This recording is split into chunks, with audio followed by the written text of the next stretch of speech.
Hello, I'm Cheryl and welcome to my sewing room.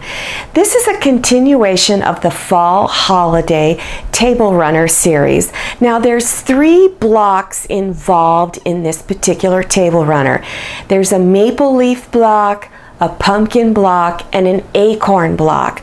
So if you're interested in doing this project, at the end of the video in the upper right hand corner is a link you can click on that will take you through the videos that are involved in this project. Now in this particular video, I'm going to demonstrate how to put all the blocks together into a 60-inch table runner. So let's take a look at it, okay? All right, here it is. Now at each end of the table runner I have chocolate brown fabric, and I have a couple of pieces of chocolate brown sashing here and here. This is the acorn block, and then down here is the pumpkin block, and then here is the maple leaf block. Okay, now let me put this down, set it aside, and I'm going to go over the cutting instructions. Now if you have a camera cell phone, put the video on pause and use your cell phone to take a snapshot of the cutting instructions. Now the finished size of this table runner is 12 inches by 60 inches.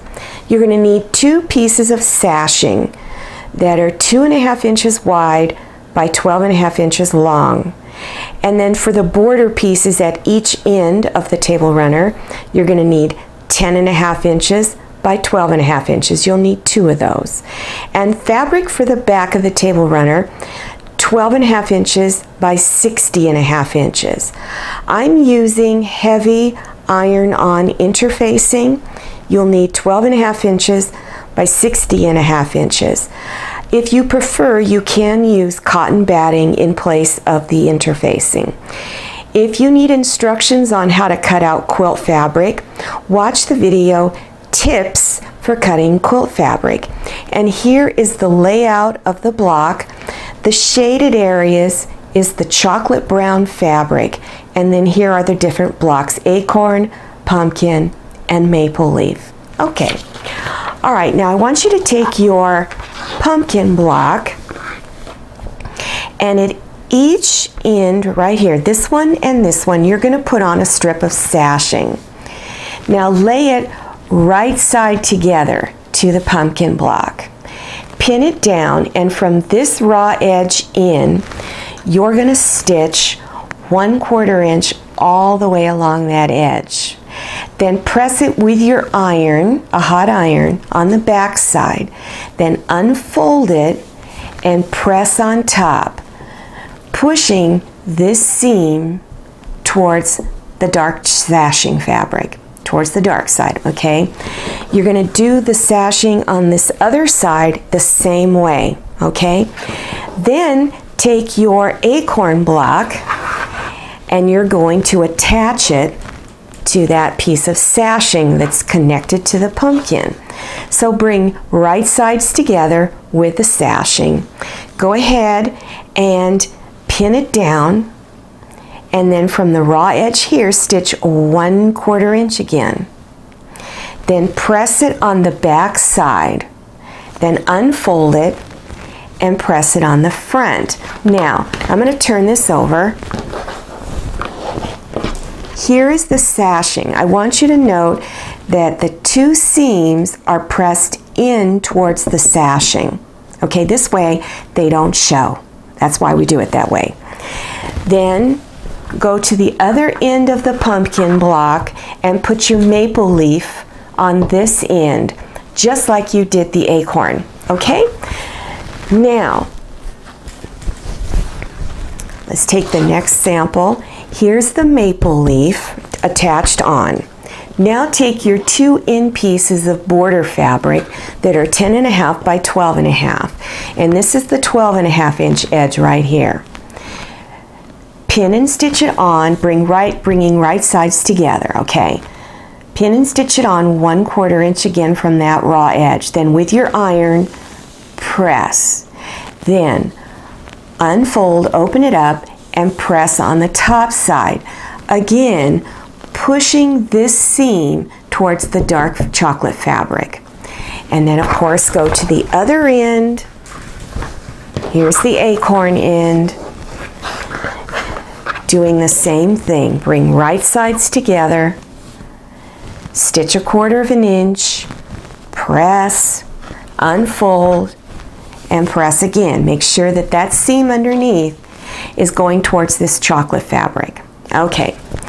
Now I'm going to demonstrate the interfacing on a small table runner, just so that you get an idea of what you're supposed to do. Okay, it's much easier demonstrating on something small than it is really large. Okay, so now here is a piece of interfacing, and I have the shiny side up because this happens to be where my glue is. So whatever interfacing you purchase, make sure the glue side is facing up.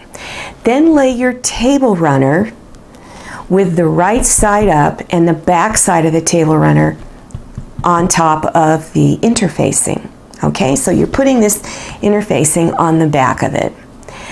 Now, to get a perfect fit of your interfacing, line up your long ruler on the edge of your table runner, and you're going to cut that interfacing to be an exact fit.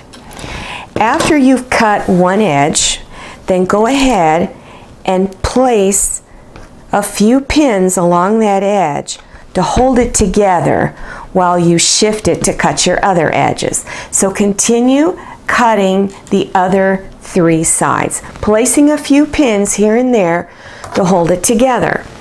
Now, you're going to flip it over and go to your ironing board. Okay, so here I've got it cut. Follow the instructions on your package that came with your interfacing, and you more than likely it's going to tell you you need to press on the back of it. Follow those instructions. A steam iron might be involved, or a damp cloth might be involved, but follow those instructions, whatever it says.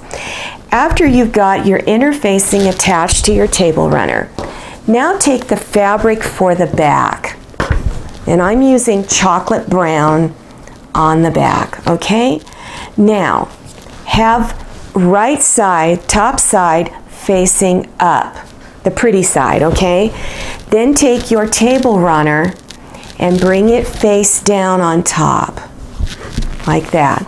Now again, you're going to cut an exact fit. So lay your ruler down there again, line it up on your table runner edge, and begin cutting that edge. After you cut your edge, place some pins along that edge to hold it together. Then continue cutting all the way around and pinning as you go. Okay? So now you're going to, the next thing that you're going to do is I'm going to demonstrate how to stitch it all together. So this is a miniature table runner, okay? Here is my bottom of it, and here's my top. You're going to pin around all 4 edges of your table runner. And we're looking at the back side of everything. Remember, you've got the front sides facing together in here, see? All right, so now you want to pin all the way around. You're going to leave an opening here large enough for your hand to go through. So I usually place a pin a couple of inches on each a couple of inches out from each side of my hand. So I put 1 pin there, and over here I put 2 pins. This reminds me, when I see the 2 pins, that that's where I need to stop stitching. Okay, so you're going to start at this first pin, and you're going to stitch back and forth, okay, to secure your stitching. Then you're going to come down here, leave your needle down, press her foot up, turn your table runner, and stitch down here. Now you're stopping a 1/4 inch away from this raw edge, and you're a 1/4 inch away from this raw edge. So you've got 1/4 of an inch of fabric all the way around. Continue stitching all the way around and make sure every corner you leave the needle down, press your foot up. So now you've come around to this last corner. You're coming down your last side. Stop at the 2 pins, stitch back and forth to secure your stitching. Now you want to trim your corners, okay? So you're going to do your first cut right along here. Then come out to this edge and cut in. Then come out to this edge and cut in. You're going to leave about 1/8 of an inch of fabric right there. You don't want to cut too close because you might pull your stitches out. You don't want to do that. Okay, so after you've got all that done, you've trimmed all 4 corners, remove all your pins, you're going to reach inside with your hand and pull it right side out. Okay? All right, so now you've got it turned right side out. Now you're going to reach inside that hole, okay, that opening, and you're going to take an object that's pointed, not too sharp though, and you're going to poke your corners out. Now, if you should have a problem getting your corners to come out, sometimes I will stick a straight pin in there and tug a little bit. Don't push too hard because you might just pull all your stitches out. Okay, so be careful. All right, so let's go back to the opening. My opening was right in here. So now you need to pin that opening closed. So you want to turn in your edges 1/4 of an inch inward, okay? So the back side and the front side are folded in. Then place quite a few pins along here because this seam is so narrow. It has a tendency to come apart as you're trying to stitch, so I would put quite a few pins along there. Then you're going to do an edging stitch. You're going to stitch less than 1/8 of an inch away from this edge here, and you're going to go all the way around all 4 sides. Now I used chocolate brown fabric on the edge. Now remember, always at the corners, leave your needle down, press your foot up when you're going around your corners. Okay, now I'm going to go over some of the decorative stitching. Let me start here that I did. Okay, so let's look at the fabric that's at each end of the table runner. This is just one piece of fabric, but the stitching that I did gives the illusion that there's a bunch of squares attached together, stitched together, but they're not. I've got 5 rows of straight stitching all along here. They're 2 inches apart, okay? Then I've got 4 rows of stitching along here that are also 2 inches apart. So it looks like there's a bunch of little squares there. And then between the maple leaf block and the end piece here, I did stitch in the ditch, and that's where 2 pieces of fabric come together, and you just stitch right along there. Now on the maple leaf, I did stitch in the ditch around the outer edge of the maple leaf. And I used a really deep, dark, golden yellow. All right? Now, I did stitching that gave the illusion that there's veins in the leaf. So I started at one edge up here and just stitched right along there to the center and went all the way down the stem. And again, I came back and did the same thing. And I went all over it. On this side, I kind of curved in a little bit. Now you'll notice that this is real thick in here. That's because I continued to stitch along there, and I wanted it to look thick because the center vein is always thicker than the outer veins. Okay, so that's a suggestion for that. On the sashing strips, I did stitch in the ditch with chocolate brown. On the pumpkin, I used deep dark orange, stitch in the ditch all the way around the outer edge of the pumpkin. I used the same orange to do stitch in the ditch around the stem. I also used orange to give the illusion of little veins in the stem, okay? Now the little ridges that are in the pumpkin, the curved ridges, straight stitching starting in this corner and kind of curving around just a little bit and coming down to that corner. And again, starting here, going to this corner, on down around, and one more. And I repeated the same thing on this side in reverse. Okay? Now, let's go to the acorn block. I used chocolate brown all over the acorn block. Stitch in the ditch up and through here, around this little stem, and including in between the little squares. Then chocolate brown around the outer edge of the body. Then, starting in this corner, straight stitch to that corner, to that corner. And then came up here, did the same thing, all the way across. Keep going till you can't go anymore.